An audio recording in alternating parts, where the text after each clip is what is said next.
우리 구독자분께서 말씀해주신 내용입니다. 과연 정말로 리플이 뭘 하더라도 3,000원을 넘지 못할까요? 우리 구독자분들의 생각은 어떠신가요? XRP 중요 내용과 함께 설명드려 보도록 하겠습니다. 먼저 드디어 끝났습니다. 리플이 SEC랑 싸운 지 4년이 됐고 그 긴 싸움이 드디어 마무리가 되고 있는 단계인데요.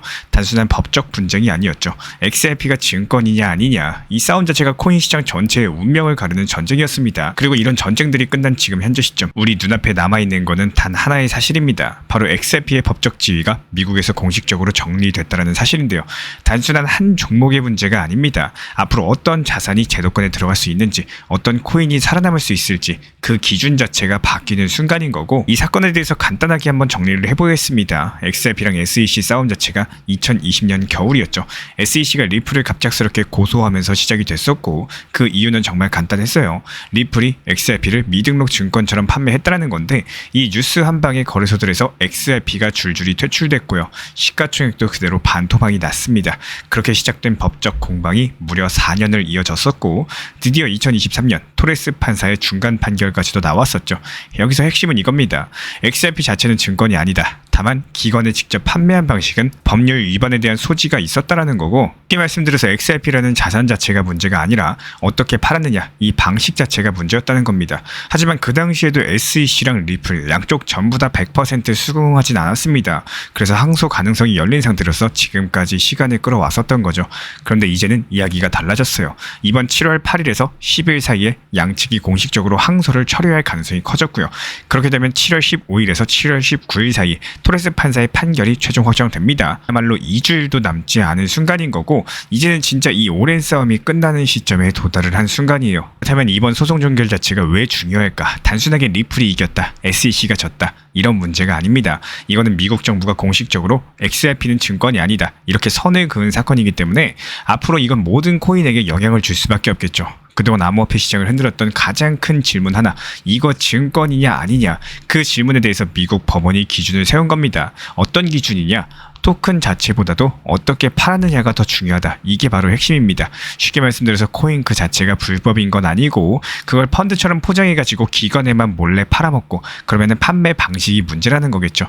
이런 판결이 확정되면요, 앞으로 미국에서 다른 코인들도 이 기준을 반드시 따라야 됩니다. 앞으로 SEC가 다른 코인을 고소할 때마다 이번 리플의 XRP 판례가 기준점이 된다, 이렇게 보시면 되고요. 그러면 이게 투자자한테 과연 뭐가 중요할까요? 바로 법적인 불확실성 해소입니다. 지금까지 XRP 같은 경우는 거래소에서 눈치 보면서 상장됐다가 빠졌다가 미국 기관들도 이거 사도 되냐 이러면서 손을 못 댔습니다. 그게 이번 판결 확정으로 인해 가지고 완벽하게 달라지는 거고, 이제 거래소 재상장도 열리면서 기관 자금 유입까지도 현실화가 될 수가 있다는 겁니다. ETF 논의 자체도 이런 기반 위에서 가능해지는 거고, 특히나 하나 더 중요한 게 있어요. 리플이 준비 중인 실제 사용 사업들을 봤을 때 스테이블코인 RLUSD, 연준의 마스터 계좌, 글로벌 결제망 연동까지도, 이런 모든 사업들이 이제부터는 합법적으로 움직일 수 있는 환경이 되는 겁니다. 더 이상 미국 SEC가 와서 뭐라고도 못해요. 단순한 호재가 아니겠죠. 사업의 정당성과 인프라의 기반 자체가 확보되는 순간인 거고, 이 마린뉴스는 이제 진짜 기술과 실제 사용으로서 시장을 키울 수 있는 출발점에 섰다는 뜻입니다. 이전까지는 싸워서 버틴 거였다면요, 이제부터는 움직일 수 있는 조건 자체가 갖춰진 거고, XRP가 왜 소송만 끝나면 달라질 거라고 했었는지, 바로 지금 그 이유 자체가 현실이 되는 시점이에요.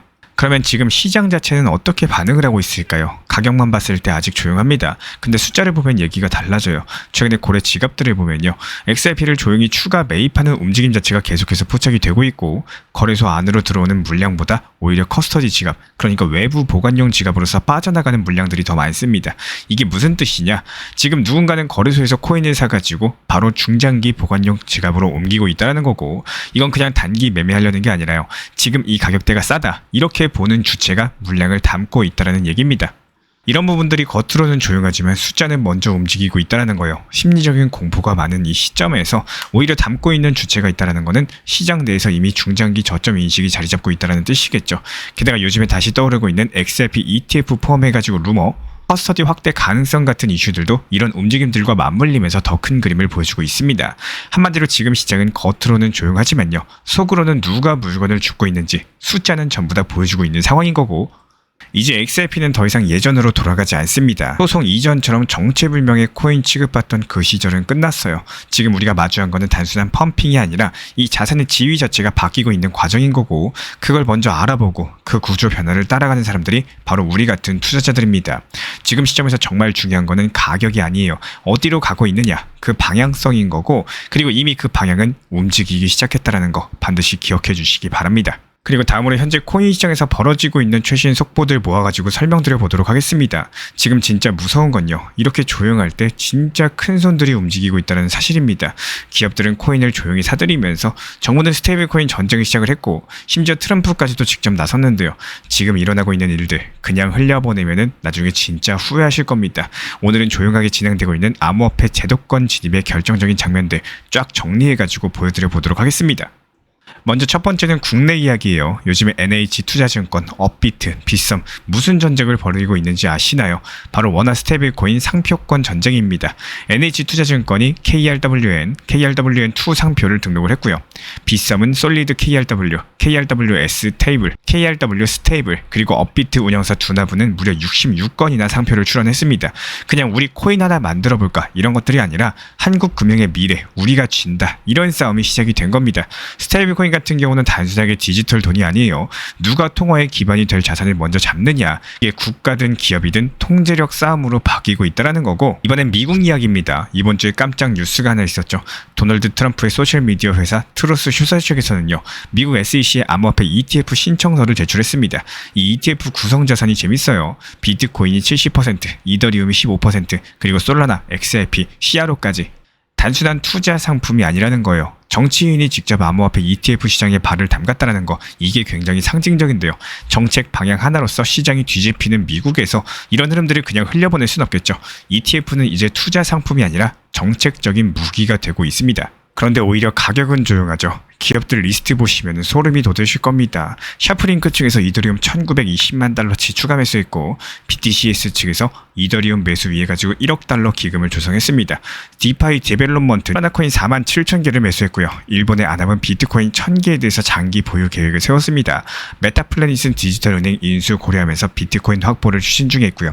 이 기업들이 조용히 사들이고 있다는 거고, 여기서 중요한 건 이들은 매수 시기를 틀리지 않는 주체들입니다. 우리가 흔들릴 때 오히려 이런 세력들은 차곡차곡 포트폴리오를 채우고 있는 거고, 나중에 뉴스에서 기록적인 수익이라고 보도가 될 거예요.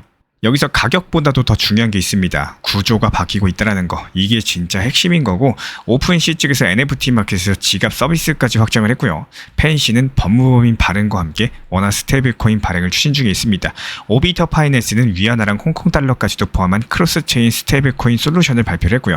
메타플래닛은 디지털 은행 인수까지도 고민 중에 있어요. 이제는 단순하게 코인 하나 사고 파는 플랫폼이 아닙니다.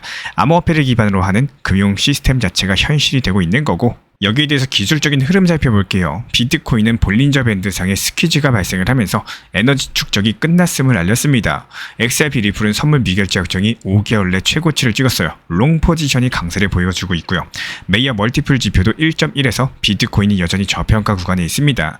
정리드리자면은 펀더멘탈도 수급도 심리도 지금은 눌림목이라는 거고, 지금 시장은 정말 조용합니다. 그런데 이런 조용한 시기에 오히려 구조는 바뀌고 돈은 움직이고 있다는 거, 지금 벌어지는 일들은 오를까 말까를 고민하는 구간이 아니라 어떤 흐름에 올라탈 것인가, 이 부분에 대해서 선택을 하셔야 되는 시점인 거고, 눈앞의 가격보다는 누가 움직이고 있는지를 먼저 보시기를 바라겠습니다. 우리 구독자 한 분께서 이런 말씀을 남겨주셨죠. 도대체 XRP는 뭘 해도 3,000원인가요? 이 말을 보면서 저도 문득 궁금해졌습니다. 과연 우리 다른 구독자분들께서는 어떻게 생각하고 계실까요? 진짜 XRP는 이대로 3,000원에서 끝나는 걸까요? 아니면 언젠가 3,000원을 넘어가지고 3만원, 정말로 10만원을 돌파하는 시기가 찾아오게 될까요?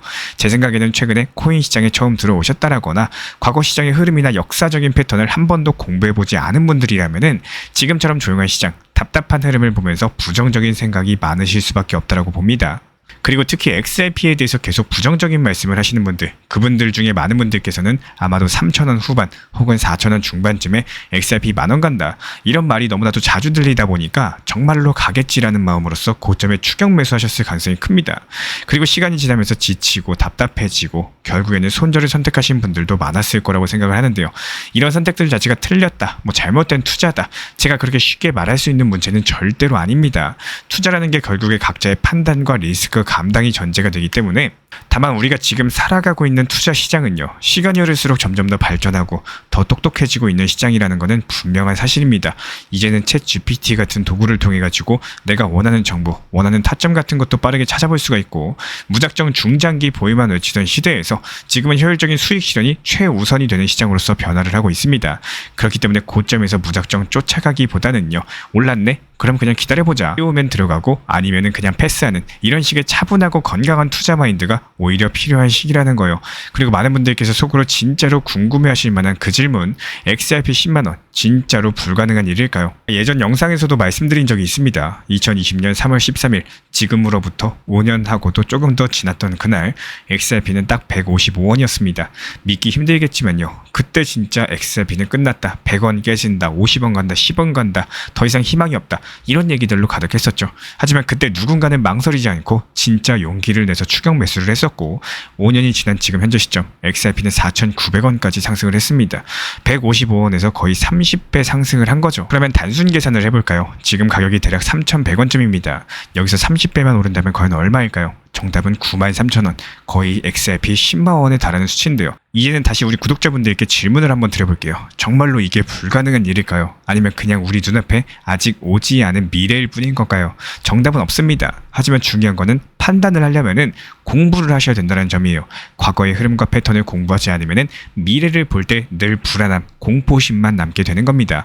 우리 구독자분들은 어떤 선택을 하시겠습니까? 리플 XRP 투자에 있어서 이제는 투트랙 전략이 반드시 필요해지고 있습니다. 무턱대고 몰빵하거나 반대로 또 손 놓고 기다리는 시대는 끝났어요. 첫 번째 트랙은 매달 분할 매수하시면서 시장이 빠지든 말든 일정 비중으로서 리플을 꾸준히 모아 나가시는 겁니다. 이거는 시간과 리스크를 분산할 수 있는 가장 효율적인 전략인 거고, 그리고 두 번째 트랙은 남은 현금 비중으로 알트코인 단타로서 굴려나갑니다. 수익이 나면은 그거를 다시 리플에 재투자하시면 되는 거고, 이게 바로 수익을 만드는 순환 매수 전략이 되실 거예요. 그런데 여기서 중요한 거는 단타 하실 때 조심하셔야 되는 거예요. 단타 매매 중독되면 끝장입니다. 이 매매 중독을 절대 조심하셔야 되는 거고, 예를 들어 가지고 시장이 과열인데도 지금 아니면 기회가 없다, 이런 조급한 생각에 RSI 지표가 이미 고점인데도 불안해서 또 들어가고 결국에 수익은커녕 손실만 쌓이게 되실 겁니다. 그래서 저희 채널 차원에서는 한 가지 원칙이 있습니다. 확률이 높은 날만 진입을 하세요. 그리고 시장 전체가 과매도 구간일 때, 비트코인 기준 RSI가 바닥을 찍을 때,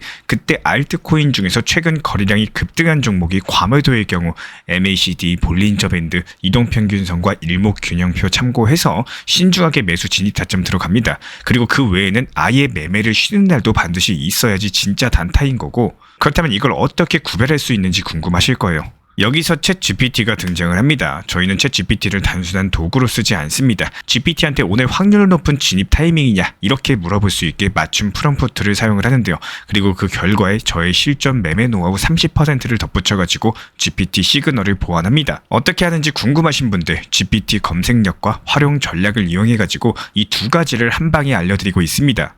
현재 보이시는 번호로서 리플 단타라고 문자 남겨주세요. 지금 이 영상 보신 분들에게만 오픈합니다. 그냥 GPT 쓰는 법이 아니라 투자로 연결되는 GPT 사용법 지금 바로 알려드리도록 하겠습니다. 제가 안내해드리고 있는 코인 신사 채널 멤버십 전용방에 대해서 짧게 설명드려 보도록 하겠습니다. 리플, 암호화폐 시장에 대한 중요한 이슈, 그리고 브리핑이나 시장의 흐름에 대한 전문적인 분석 내용 설명과 함께 차트상의 기술적 분석, 온체인 지표와 투자 심리에 대한 내용들을 같이 안내 도움드리고 있고, 가장 중요한 투자 심리를 컨트롤하기 위해서 포트폴리오의 구성에 대한 노하우, 투자 심리 컨트롤에 대한 내용도 같이 안내드리고 있습니다. 코인 신사 스터디 멤버십 가입하신 분들께서는 아래 번호 혹은 신청 링크 통해서 남겨주시면 제가 연락드리고 있고, 안내 설명과 함께 신사 채널 리플 전용 멤버십 방에도 입장 안내 설명드리고 있습니다.